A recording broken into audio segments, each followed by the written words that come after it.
Kuten rakkauden kaksoiskäskyssä sanotaan, rakasta Jumalaa yli kaiken ja lähimmäistäsi niin kuin itseäsi.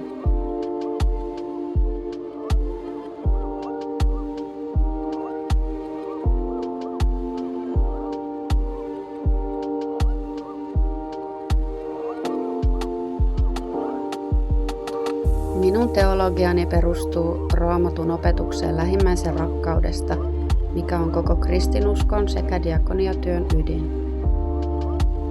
Lähimmäisen rakkauden toteuttaminen kuuluu meistä jokaiselle.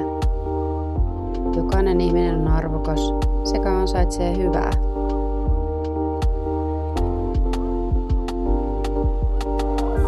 Meidän tulee antaa toisillemme myös anteeksi. Jumala on luonut ihmisen kuvakseen, eikä mikään inhimillinen ole Jumalalle vierasta. Myös syntiselle kuuluu armo ja sitä kautta pelastus. Meidän tulee varjella maailmaa, jonka Jumala on luonut, koska luomistyön tulokset kuuluvat meistä jokaiselle.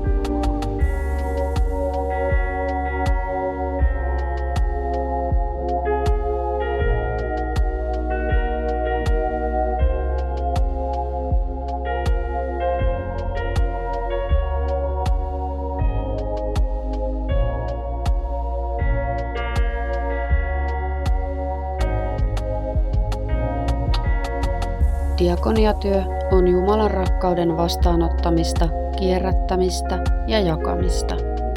Se on hengellisen, ruumiillisen ja aineellisen avun antamista hädänalaisille ja kaikille niille, jotka sitä tarvitsevat.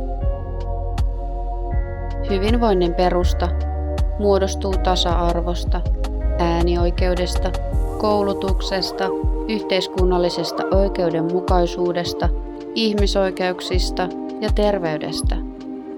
Diakoniatyöllä puolustetaan näitä arvoja ja tuodaan heikoimpien ääni kuuluviin.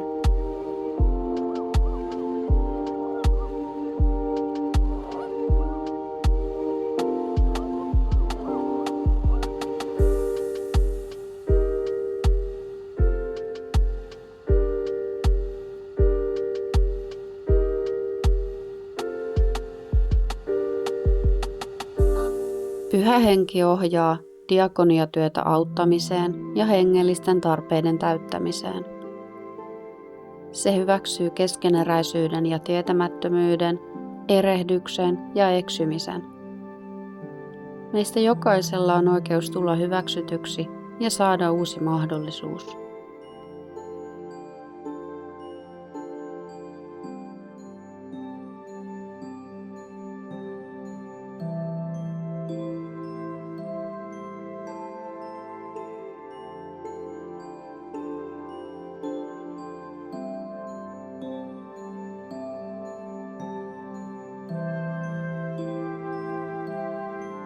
Kristillisessä teologisessa opetuksessa meitä rohkaistaan katsomaan elämää ja kirkkoa Kristuksen silmin, eli valtaa vailla olevien, marginaalissa olevien ja näkymättömäksi tehtyjen ihmisryhmien silmin.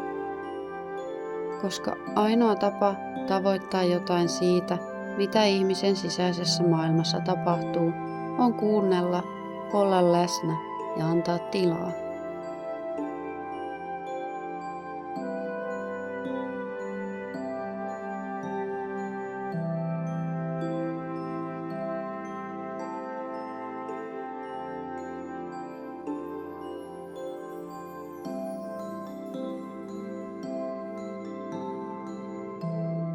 Kultainen sääntö kuuluu: kaikki, minkä tahdotte ihmisten tekevän teille, tehkää se heille.